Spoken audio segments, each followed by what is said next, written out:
आपको उम्मीद थी कि आज जब अखबार खोलेंगे तो चारों तरफ हेडलाइन होगी, मगर कहीं थी नहीं। कम से कम रिपोर्ट कुछ किसी शेप में रिपोर्ट होता, रिपोर्ट तो होना चाहिए था।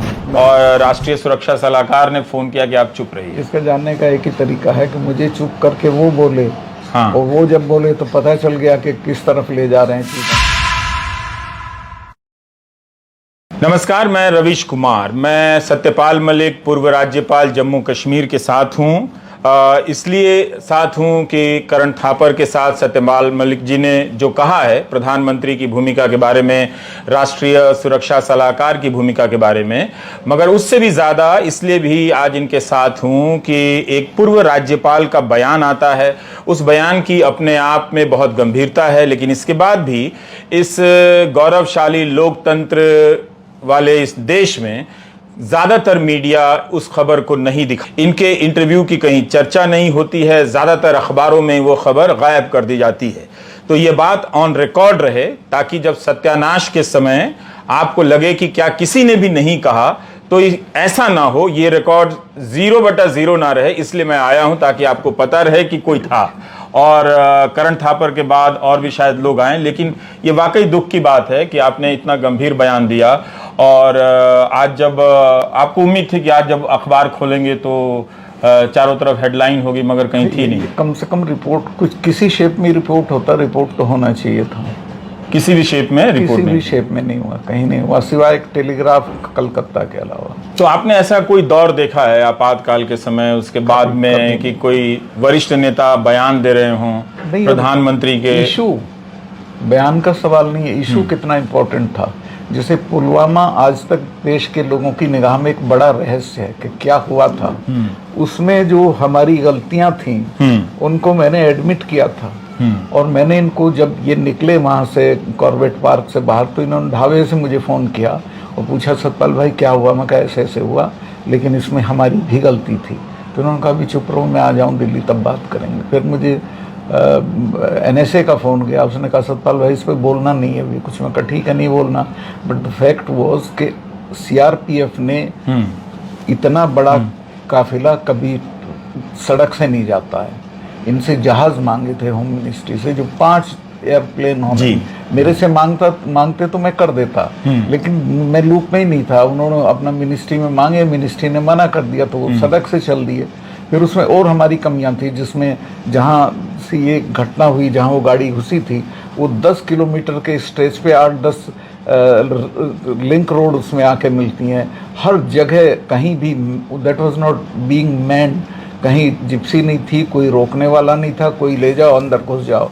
तो बहुत हमारी कमियां थी। उस जगह पे जो आप कह रहे हैं कि 10 और सड़कें आकर मिल रही हैं, उन सड़कों पर कोई बहुत ज्यादा सुरक्षा नहीं कोई थी। सुरक्षा नहीं थी। पर चूंकि आप राज्यपाल रहे हैं, तो जो काफिला गुजरने की जो प्रक्रिया होती है वो किस तरह की होती है? तो वो सारे रास्ते बंद होते हैं तभी वो काफिला गुजरता है? प्रोटोकॉल तो कुछ होगा उसका। जब वो निकलता है, हाँ, उस वक्त एक जिप्सी वहाँ खड़ी हो जाती है, जो साइड लेन्स आती हैं उन्हें रोकने के लिए। जब निकल जाता है तब उसको खोलते हैं। तो अगर ये जांच हो, अगर ये सारी बातें साबित की जा सकती हैं कि वहां पर कोई जिप्सी खड़ी नहीं थी उन 10 या 10 में से, मैं तो खुद गया, मैंने मालूम किया कोई Gypsy, no place was manned.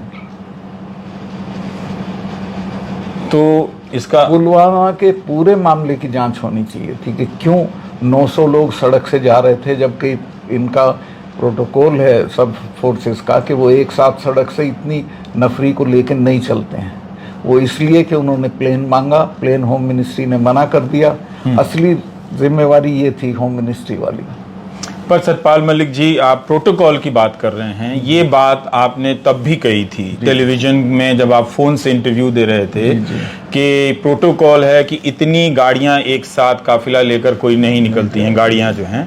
पर ये प्रोटोकॉल है क्या? वाकई में ऐसा कुछ है? नहीं, ऐसा रिवाज है, मैं जानता नहीं कि लिखित है कि नहीं है, लेकिन इतना बड़ा काफिला सड़क से नहीं गुजरता है फोर्सेस का एक साथ नहीं गुजरता है। तो पहले भी हेलीकॉप्टर का इस्तेमाल होता रहा है, हेलीकॉप्टर का टुकड़े टुकड़े में जाते थे, पर इतना बड़ा काफिला रेयर है एक तरह से। जी। पर ये आप जो कह रहे हैं कि गृह मंत्रालय से हेलीकॉप्टर की मांग हुई, प्लेन की मांग, अगर वो मुझसे मांगते तो मैं आधे घंटे में इंतजाम करा देता। कोई मुश्किल काम नहीं था। तो इस जानकारी का एक्सेस कैसे है? मतलब क्या सीआरपीएफ और गृह मंत्रालय के बीच में पत्राचार हो रहा था? नहीं, मुझे ये सीआरपीएफ के लोगों ने बताया कि साहब हमने तो प्लेन मांगा था, अगर हमको प्लेन मिल जाते तो हम सड़क से आते ही नहीं। तो मैंने वो पहले ही दिन रिएक्शन में अपने इसका जिक्र कर दिया था। आपको उसी वक्त चुप करा दिया गया। ये जो चुप कराने की भाषा थी वो किस तरह की भाषा थी? वो इस तरह की भाषा क्या वो प्यार से समझाया जा रहा था या धमकाया जा रहा था? प्यार से ही कहा जा रहा था कि हम दिल्ली आ जाएं तब इस पे वो करेंगे, अभी आप किसी को कुछ मत बोलना।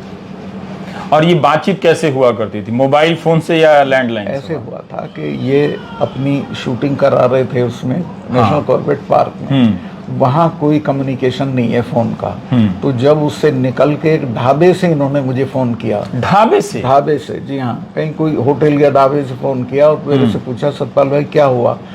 तो मैंने बताया साहब ऐसे ऐसे हुआ, लेकिन मैं बहुत उद्वेलित था और मैंने कहा साहब इसमें गलती हमारी भी है कि हमने उनको जो सुविधाएं थी वो नहीं दी, अगर हम प्लेन दे देते तो ये नहीं होता। तो मुझे कहा गया कि अभी इस पे चुप रहो, मैं दिल्ली आ जाऊं तब बात करेंगे। पर मलिक साहब, आपका अपना आप एक राजनेता हैं, सक्रिय राजनेता है, सोचने समझने वाले हैं। जब ये चुप कराया गया तो कुछ खटका था आपको? मैं समझ गया था कि ये क्या है, चुनाव से कुछ रिश्ता है। ये है कि जो है वो नहीं बताया जाएगा, जो है वो नहीं बताया जा रहा है। आप काफी कुछ समझ गए। राष्ट्रीय सुरक्षा सलाहकार का फोन प्रधानमंत्री के बाद आया। और कितनी देर के बाद आपने प्रधानमंत्री को पहली बार संपर्क किया था घटना हो जाने के बाद? क्या आप बहुत फोन मिला रहे थे? मैं तो उनको कर नहीं सकता था चूंकि वो अवेलेबल नहीं थे फोन पे। उन्हीं का फोन आया था, तब तक मैं 1-2 चैनल को ये बता चुका था बात। अच्छा, आप उनको अप्रोच नहीं कर सकते थे? उनका फोन आया और उनका फोन घटना की कितनी देर बाद आया? आया होगा 1 घंटे बाद। 1 घंटे बाद आया होगा, क्योंकि ये जरूरी है जानना, क्योंकि ये बात कही जाती है कि जहां वो शूटिंग कर रहे थे वहां फोन नहीं था। ऐसी चर्चाएं कई बार छपी हैं। हम यहाँ पर आपका इंटरव्यू रिकॉर्ड कर रहे हैं, आसपास बहुत सारा फोन है, आपका भी है, हमारा भी है, साइलेंट है, पर आमतौर पे बंद कर दिया जाता है। कॉर्बेट पार्क में मैं खुद गया हूँ, वहाँ फोन की एक्सेसिबिलिटी नहीं है। पर प्रधानमंत्री हैं आप, एक परमाणु ताकत से लैस देश के प्रधानमंत्री हैं, आप कहाँ ऐसे चले जाएंगे? फिल्म बनवा रहे थे अपने पे, ये उनके लिए इम्पोर्टेंट नहीं था। ये उनके लिए इम्पोर्टेंट नहीं था। तो वॉकी टॉकी बहुत सारी चीजें होती हैं, बिना संचार के तो वहां नहीं हो सकते। नहीं, लेकिन वो चाहते तो वहाँ सुविधा हो सकती थी। वो चाहते तो वहाँ सुविधा हो सकती थी, मगर ऐसा कोई क्यों चाहेगा? कोई राजनेता, कोई राज्यपाल, शूटिंग ही तो करनी है। क्यों डिस्टर्ब होना उसी शूटिंग पे? एक विदेशी जर्नलिस्ट था जो इनकी शूटिंग कर रहा था और उसकी हिदायत थी कि आप होंगे और मैं होऊंगा और कोई नहीं होगा। पर आसपास सिक्योरिटी वाले तो होंगे, पर उस चक्र में तो कम्युनिकेशन तो हो सकता था। अब मैं नहीं जानता वहाँ क्या थी, वहाँ आप नहीं जानते हैं, पर आपकी बातों से मुझे लगा कि काफी कुछ जानना चाहिए, कॉल डिटेल से जानना चाहिए कि कब फोन आया है, उन्होंने कितनी बार फोन किया था? मुझे 1 ही बार किया बाहर निकलने के बाद। और उसके बाद इस मसले पर आपसे कोई दोबारा कोई बातचीत नहीं? तो आके इन्होंने जो अपना स्टैंड लेना था वो ले लिया और मैं समझ गया कि ये, तो मैं चुप हो गया। और आपसे कोई फिर बातचीत नहीं हो रही थी? ये शहीदों के जो पार्थिव शरीर दिल्ली लाए जाने थे, उस प्रक्रिया में भी आपसे कोई बात नहीं कर रहा था? उसमें राजनाथ जी गए थे उनको लास्ट वो देने के लिए कंधा, उसमें मैं उनके साथ था कॉफिन को कंधा देने में। और घटना के बाद आपको पता चला कि 5 जहाज की मांग हुई थी गृह मंत्रालय? घटना के तत्काल बाद मुझे पता चला। लेकिन हम इसीलिए मैं रिएक्ट भी कर गया जब मेरी इनसे बात हुई। इन्हें पता चल गया होगा कि मैंने कुछ कहा, वो NSA ने बताया होगा कि मैंने इस तरह का कुछ कह दिया, तो उन्होंने कहा नहीं अब चुप रहिए इसलिए। पर सतपाल जी, एक सवाल है, मैं फ्रंटलाइन पढ़ रहा था, जो 1 साल बाद, घटना के 1 साल बाद उनकी रिपोर्टिंग है और उसमें लिखा है कि 1 साल तक पड़ताल के बाद उन्होंने ये खबर लिखी है। उसमें है कि 13 फरवरी तक, मतलब जनवरी से लेकर 13 फरवरी तक 11 बार इंटेलिजेंस की इनपुट थी कि आतंकी हमला हो सकता है इस तरह का, और लास्ट इनपुट जो है वो 13 फरवरी का है।